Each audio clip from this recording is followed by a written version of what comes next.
பொதுவாகவே மழை அப்படின்னா எல்லாருக்கும் ரொம்பவே பிடிக்கும். இருந்தாலும் மழையை ரசிப்பவங்களை விட மண் வாசனையை ரசிப்பவங்க தான் அதிகம்னு சொல்லலாம். எப்பவாச்சும் மழை பெய்யும் போது ஏன் மண் வாசனை வருது அப்படின்னு நீங்க யோசிச்சிருக்கீங்களா? அதுக்கான அறிவியல் காரணத்தை பத்தி தான் நாம இந்த வீடியோல பார்க்க போறோம். பொதுவா மண் வாசனைக்கு காரணம் மண்ணு அப்படின்னு தான் நம்ம நினைச்சிட்டு இருப்போம். ஆனா அது உண்மை கிடையாது. அதாவது மண்ணில் வாழக்கூடிய ஆக்டினோமைசிட்ஸ் எனும் இலை பாக்டீரியாக்கள் காஞ்ச மண்ணில் தங்களோட வித்துக்களை வெளியிடுது. அதே சமயத்துல சியோச்மின் அப்படிங்கிற சேர்மத்தையும் சுரக்குது. வறண்ட காலத்துக்கு அப்புறமா மழை பெய்யும் போது மண்ணில் இருக்கக்கூடிய வித்துக்களுடன் சியோச்மின் காற்றில் கலந்து வேதிவிட நடப்பதால் தான் மண் வாசனை ஏற்படுது. நாம கவனிச்சிருப்போம், இந்த மண் வாசனை மழை பெய்யக்கூடிய எல்லா நாட்கள்லையுமே வராது. வறண்ட காலங்களுக்கு அப்புறமா பெய்யக்கூடிய மழை நேரத்தில் மட்டும்தான் இந்த மண் வாசனை வரும். அது மட்டும் இல்லாம மழை வர்றதுக்கு முன்னாடியும் ஒரு வாசனை வரும். அதுக்கு காரணம் ஓசோன் படலங்கள் தான்.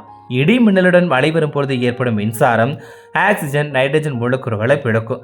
அவை இணைஞ்சு நைட்ரிக் ஆக்சைடா மாறும். இது வளிமண்டலத்தில் உள்ள மற்ற வேதிப்பொருட்களுடன் இணைஞ்சு ஓசோனை உருவாக்குது. புயல் மேகங்கள் பூமியை நோக்கி வரும்போது ஓசோனையும் சுமந்து வரதுனால ஒரு வாசனை உருவாகுது.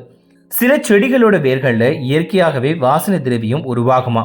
அது மழை நீரோட கலக்கும் போது மண் வாசனை உருவாகுதுன்னு ஆராய்ச்சியாளர்கள் சொல்றாங்க.